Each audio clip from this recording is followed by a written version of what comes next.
at 2 Chronicles chapter 7, beginning with verse 12. 2 Chronicles 7, beginning with verse 12.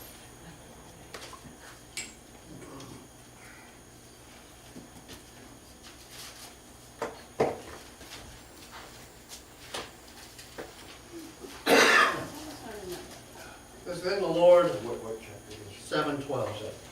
Then the Lord appeared to Solomon by night and said to him, I have heard your prayer, and have chosen this place for myself as a house of sacrifice. When I shut up heaven and there is no rain, or command the locusts to devour the land, or send pestilence among my people, if my people who are called by my name will humble themselves and pray, and seek my face, and turn from their wicked ways, then I will hear from heaven and forgive their sin and heal their land. Now my eyes will be open and my ears attentive to the prayer made in this place. For now I have chosen and sanctified this house, that my name may be there forever, and my eyes and my heart will be there perpetually. Let's go ahead and go to our Lord in prayer. Our Father, as we come to you in the name of Christ, we'll just ask that you be with us as we look upon your word. Lord, pray that you would guide us, direct us, and Lord, be able to take this and apply it to our lives today. Lord, we just ask that you would help us to see what you have for us today. For we ask this in your name. Amen. As you look at this passage, most of you are probably familiar with verse 14. But let's take a look at some of the context of that verse and what is before it and what is after it. As you look in verse 12, I want you to notice that God is speaking to Solomon. God has brought this message to him, and I want you to notice what he says. He has chosen this place for himself as a house of sacrifice or a house of worship. It is not we who choose the place. It is God who chooses the place. It's not we who choose the time, it's God who chooses the time. And as you look at what he's saying about this, he is saying that this is his house. Now, I often like it, sometimes people will refer to the church, and they're referring to a building. I often like how they referred to it back with my grandfather, would refer to it as the church house. Yeah. It's a place where the church comes together to meet. It's the church house. It belongs to God. As you think about what he says in Ephesians, and this is one of the verses I didn't have you put up there, Shar, it says that Christ is the head of the church. This is his place. Amen. It belongs to him. Everything that is here, everything that this is, it belongs to Jesus Christ. We are here as his people. We are here as his body of Christ. And we have come together to worship at this place. And that is what is so important, is that we understand that everything that this place stands for, everything that this place is God's. That this place represents God to the world. And as people look at it, as people see it, as they see us, it represents God to everybody around us. I want you to notice what he says about it. I have heard your prayer. In other words, Solomon has been doing what? Praying. Sure. Go to James, if you will. And in James, he's talking about a man by the name of Elijah. And if you look at what he says here, we're not worried about the first part of this, confess your trespasses to one another. But we are looking at pray for one another that you may be healed. But look at what he says here. The effective, fervent prayer of a righteous man avails much. Now think about that statement for a moment. The effective, fervent prayer. What is an effective prayer? Have you ever looked at that and gone, what is an effective prayer? Are my prayers effective? What does that particular phrase mean? Well, an effective prayer is one that is pointed. Now, we could pray this way, Lord, be at the church. Okay, what have we asked him to do? How would we know that he's answered the prayer? We've asked him to be with the church. Did we invite him to come and be in the service with us? Did we invite him to partake in something that's going on here? What do we ask him to do when we say, Lord, be at the church? Well, let me tell you something. That's not as effective as saying, Lord, here is the particular request that I have for the church. Lord, let there be 30 people or 40 people or whatever it might be in church. Lord, let there be visitors in church. Lord, let the whatever it might be. And then you have something that you can say, God answered that prayer. Amen. Yes. Because it is effective. It is pointed. It is right there to the point. And I like what he says, fervent prayer. Now, I've had people tell me this, and you only pray for something once because God hears it. Let's think about that for a moment. Yes, God hears it. Yes, if we just prayed one time for something, yes, God would hear that. But how many times did Christ pray that the cup would be removed from him, nevertheless as he wanted, but as God wanted? Was it one time? Was it twice? It was at least 3 times. It says he prayed 3 times.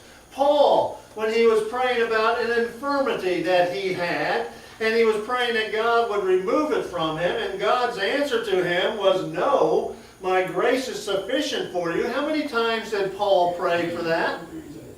3 times, yes. Now, I'm not setting up a formula that says you pray for something 3 times and you get the answer. That's not what I'm saying. I'm saying you continually bring it to God. He gives us an example, and Shar is another one you don't have, where in the book of Matthew, this lady keeps coming to this magistrate who is an evil magistrate, and she keeps coming, and she keeps coming, and she keeps coming. And the magistrate finally says, you know, I'm going to give this lady what she wants because she's bothering me. She keeps coming, and she keeps coming, and she keeps coming. And he says, that's how we're supposed to pray. Amen. We're supposed to keep bringing it to God. We're supposed to keep telling Him about it. It is to be a fervent prayer, a prayer that means something. Amen. Not just something that is written down or something that we do because it's there. It is something that is part of us. It's something that we need the answer to. So we keep coming and we keep coming and we keep presenting it to God. And I like what he says, it avails much. Now I want you to notice it didn't say he gets his answer. It avails much. Paul got an answer, my grace is sufficient for you. Christ got an answer that said, no, going to the cross. Thankfully, he went to the cross for us. Amen. Then he gives the story about Elijah. Now, I might pray that it would quit raining now and then. But I want you to notice, Elijah was a man with a nature like ours. Was there anything different or special about Elijah? Was he built different than we are? Did he have a different spirit inside of him than we have? Was he somehow a superhuman? No. He was just like we are. And he followed God and gave God the glory.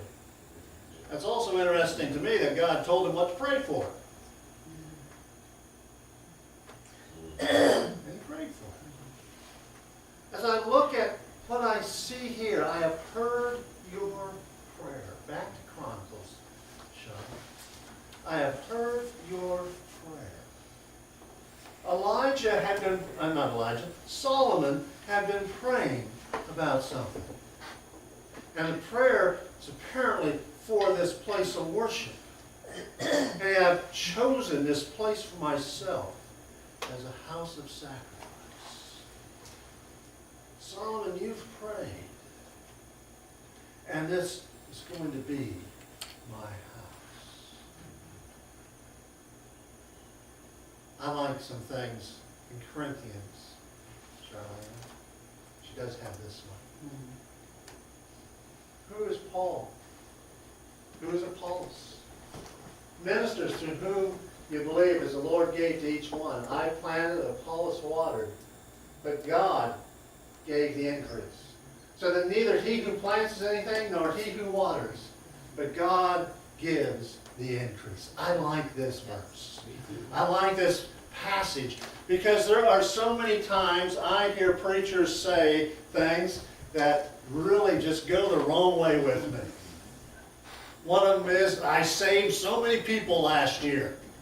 Oh, no, you didn't. You may have witnessed to somebody. You may have told them about the gospel of Christ. You may have preached. You may have done things that God has called you to do, but you didn't save a single soul. You didn't do anything. You know, think about it. One plants, one waters. God gives the increase. It is God's work. Everything that we do here should be God's work. It's interesting. I had a professor in college. He said this. He said, if people's hearts are right with God, everything else falls into place. And then he said this. If you're having problems trying to find people who do something, or you're having problems with the finances of the church, or you're having problems because somebody doesn't like the color of the carpet, or you're having problems because, and he had a whole list of things. He said the answer isn't preaching about those issues. The answer is getting the heart right with God. Because who is the one who plants? Nobody. Who is the one who waters? Nobody. Who is the one who does all these things? Nobody. It's God who gives the increase. It's God who produces the things. Sure, go to Acts chapter 2. And I like Acts chapter 2 because it says this, praising God, having favor with all the people in the Lord. The Lord. He's the one who added to the church daily those who are being saved. You know, I like when people will say, oh, you have to be this, that, and you have to be saved, baptized, and all this other kind of stuff in order to go to heaven. No. It's God's work. Let's put it in His hands. Amen. Let's let Him do it. Have you ever worked at a union shop? Yeah. I had the pleasure of working at a union shop, and I was a Teamster, and was there. And one day I was in the elevator, and the elevator failed. Now, it was a freight elevator, no big deal. You get out of it, you get back into it. Well, all that failed was a wire had come loose, and I could have put that wire back on there, and we could have kept right on going. But that wasn't my job. I had to wait. You know, I waited with that fruit in that elevator for over 8 hours until a mechanic came to turn that screw and get the elevator working. Oh my word. You know why? Because it wasn't my job. I wasn't supposed to touch it. Cheryl worked at Union Safeway for a while. And same type of idea. You see, there are certain things that are not my job, not your job. And I want you to notice that our job is not adding to the church those that should be saved. Whose job is that? Lord. The Lord's. It's His job. We do have a job, and that job is to tell people about Christ. Our job is to let people know about Him. But it's not our job to say, okay, let's see how many people we can save this week or this year or whatever it might be. Our job is to tell them. Let God take care of His job. Let God do the work. Let the power of God be what changes people. And in verse 13, back in Chronicles, says when. I like the word when. It means it's going to happen. But I want to go on to verse 14. Char, I like verse 14 better. If my people, who is His people? Now here He's talking about Israel, yes. But who is His people? Us. We are His people. And called by my name. Yeah, we're called by his name. And I like the first part of that verse. Will humble themselves. I had a guy one time come to the office and he was bragging to me about how humble he was. He was proud of his humility. I've often wondered how that worked. But let's take a look at what he's saying. Humble ourselves. Does God need me? No. He doesn't. As a matter of fact, he says, anytime I get to feeling pretty good about myself, I can go to Corinthians where he says he's chosen the foolishness of preaching.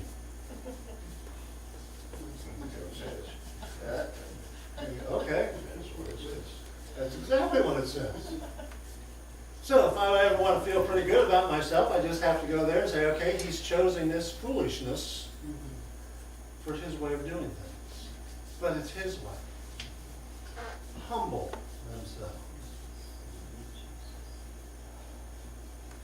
I've gone to meetings with pastors and they will begin to brag about how many people they had in church or how many services they have to have. Or they'll brag about all kinds of different things. And that's not our position. Our position is to understand this. We are nothing without God. Let that sink in for a moment. We are nothing without God. But we are everything with God. Amen. Because it's He who works through us. You ever hear some people say this, I did so much for God, or I worked so hard for God, or I gave so much for God? First of all, if you're working for God, you've got it all backwards. You aren't working for God. God is working through you. It's His work. It belongs to Him. It's His vineyard. It's not ours. It's His. He's working through you. We don't do anything for God. You know, I find it ironic. We think we can, or we think we do, and we really don't. God does things through us. Or I gave up so much for God, or I gave whatever it is for God. What did God give for you? And there is nothing that we can give that would ever match what He has given for us. And if we go around bragging about how much I gave up for God or what I gave for God, then did we really give it up? Or are we just bragging about it? Humble themselves. To say, God, I need you. And all that I am, and all that I do, and all that I will ever be, I need you. I'm nothing without you. I need you. Humble themselves. And I like the next word, pray. You see, if I think I can do it on my own, am I going to ask for help? If I don't think I'm lost when I'm driving somewhere, which, you know, that happens occasionally. I don't know how. We thought we knew how to get to Walmart down there in Prescott Valley. You know, I actually had to finally get my phone out and ask Google, where is Walmart? You know how embarrassing that is to ask a phone how to get to somewhere? Get an answer. I did get an answer. Right. You call it a smartphone. Yeah. Well, the thing of it is unless we know we need help, we're not going to pray. Unless we know we are in need, we're not going to go to God and say, God, I need help. We need to humble ourselves, understand that we need His help, and then turn to Him and pray. turn to Him and give ourselves to Him. I like what He says, seek my face. Now what does that mean? It's a very simple phrase. It means to seek His guidance, to seek what He has for us, to understand what He has for us, to pick up His Word, for example, and read it and understand that this is what He is saying to me. I remember whenever I was being called to be a pastor, I was reading in Romans. I didn't like what Romans said, so I went over and I started reading in Matthew, and I didn't like it any better. And I went to a couple other places, and finally it was, okay, this is what God wants for me. Other people have looked at those same verses and said, really? You found God calling you to be a pastor in those verses? Well, yeah. Don't you see it? No. Well, that's okay. He was talking to me. Seek His face. Seek what He has. Understand what He has. Look for His guidance. Now, I could have looked at that map that Google pulled up for me and said, I don't like this. I'm going to find a different way. How smart would that have been? I wouldn't have found Walmart. You see, then Kevin called and asked me where I was. And I said, well, I was going to have to try to figure out how to get home. And then he told me how to get home from where I was at. You know what I did? I followed his directions. And you know what happened? I got there. We need to do the same thing with God. Amen. We don't need to just look at His direction and say, I don't like that, I'm going to go this way instead. What good does that do? To seek His face. To look at what He has for us. To understand what He has for us. Turn from their wicked ways. And I'm not saying anybody in here is wicked. That's not what I want to try to imply with that. But we do have sin in our lives. What does God say to do with that sin? Confess our sin to Him.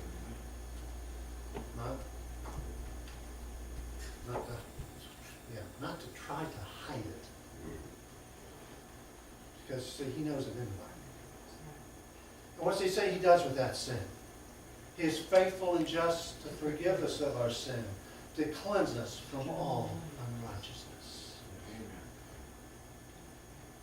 And I love what He says. Forgive their sin, heal their land. And then He says this, verse 15, Char. Now my eyes will be open, and my ears attentive to the prayer made in this place. When my heart is right with God, and my mind is right with God, and I come before Him, He says He's going to hear that prayer. Attentive. Have you ever been talking to somebody you know good and well they're not talking, or they're not listening to you? Yes. I would ask you, have you ever been preaching a sermon and you know good and well that somebody out there is not paying a bit of attention to what you're saying? It happens. God is promising to hear the prayer. He's promising to listen to it. Now I want you to notice a couple of things there. He did not promise to answer it the way we wanted it answered, but He did promise to hear it. For now I have chosen and sanctified this house, that my name may be there forever, and my eyes and my heart will be there perpetually. Think about what He just said. What does God want? We sometimes think of the Lord's Prayer. Did I give you it, Char? Okay. And in that Lord's Prayer, there's a phrase that says, Thy will be done on earth as it is in heaven. How complete is God's will done in heaven? Completely. Completely. I mean, there's nothing that goes on in heaven that God says, I don't want that to happen. It's complete. We are asking in that prayer for the same thing on earth. Now, I would ask you this question: how completely is God's will done on earth? Well, it's not. Let me just put it to you very, very bluntly. God's will is not done on earth as it is in heaven. Because mankind is sinful. And mankind has that freedom of choice to say to God, no. I mean, the psalmist says the fool has said in his heart, there is no God, but the there is just added. And what it really says, the fool has said in his heart, no God. You can interpret it as there is no God, or we can interpret it as, God, no, I'm not going to do that. But we pray, the Lord's Prayer, the model prayer, has that phrase in it. That we want God's will done here just as completely as it is done in heaven. How would that change this earth? How would that change this church? How would that change this town? If God's will was done that completely. And then the final question is, how would it change you? How would it change you? Prayer. Prayer. What is it? It's talking to God. It is bringing God and us together. It is listening to God and hearing what He has to say. Prayer. Very important. W.T. Conner says this about prayer. We are asking God to do something that He would not normally do. We are asking God to intervene in our lives or in history to do something that He wouldn't normally do. Now think about it for a moment. You may be thinking, wait. How many of you pray for somebody to come to know Jesus Christ? How many of you pray for something to happen in this world or in our town or in our church? How many of you pray that God would intervene in something? You are doing exactly what W.T. Conner has said. You're asking God to do something. And that's exactly what He tells us to do. To pray. There are different types of prayer, yes, and we're not going to get into all the types of prayer, but there is the intercessory prayer. That's praying for someone else or praying for something else. That's asking God to do something. There's the prayer of thanksgiving. We are thanking God for what He has done. There's others. There's just the prayer of fellowship. More like saying, hi, God. Just want to talk to you for a moment. Nothing really particular on my mind. Nothing I really need to ask you for. Just want to sit and talk for a while. Have you ever made a phone call like that? Somebody said, oh, just was thinking about you, wanted to talk to you. It's the same idea. Just want to talk with God. There's all kinds of prayers. The most important thing about prayer is this: understanding who you're talking to. We're going to go to prayer. We're going to have a different type of invitation. But let's go ahead and go to our Lord in prayer at this time. Our Father, as we come to you in the name of Christ, we thank you for who you are. We thank you that we can come before you. We thank you that you hear us. Lord, help us to apply this passage to our life. Lord, we ask this in your name. Amen. In just a moment, I'm going to ask that you find somebody to pray with, maybe a couple people to pray with. And go to different parts of the building, different parts of the auditorium or wherever, and just pray. Now, there are various things that we can pray for. You hear a lot of times I'll say, let's pray for the church. I'm sorry if you bring that up. What do I mean when I say, let's pray for the church? Well, one of the things, and Shar, bring that up if you will, the lost of our area. There are people around us who need Jesus Christ. I can watch them go by now. Shar, next one. Dayton. You see, when I say let's pray for the church, I think about Dayton. I think about his move. But not just him moving away. I'm praying that God will move someone in to take his place. And when I think about that, there's other people that have moved. That I pray that God would bring someone in to take their place. And it's not that I want Dayton to go away. I'd be happy if you stayed here forever. But who knows? But Dayton wants to. Shar, go on. New faces in the church. Not just somebody to replace those who have left, but to reach new people. To have new people in the church. Shar, go on to the next one. Finances of the church. You notice that's not the first on my list. You know, some of the other things, as I look at them, can be more important than that. Shar, go on to. This one's a little bit selfish, but the pastor and his family would ask you to pray. Pray for those. Shar, you have another slide if you do. Bring that up if you would. Desire to please God. Lord, I want to please you.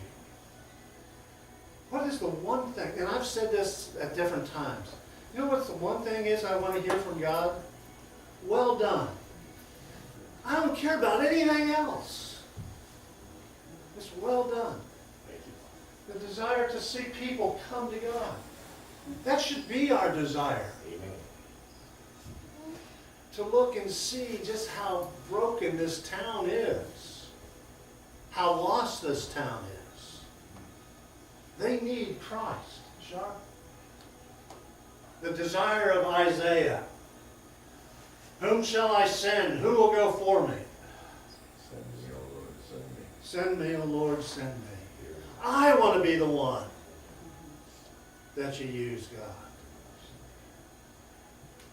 As you think about these requests, and Shar turns up the music in just a moment,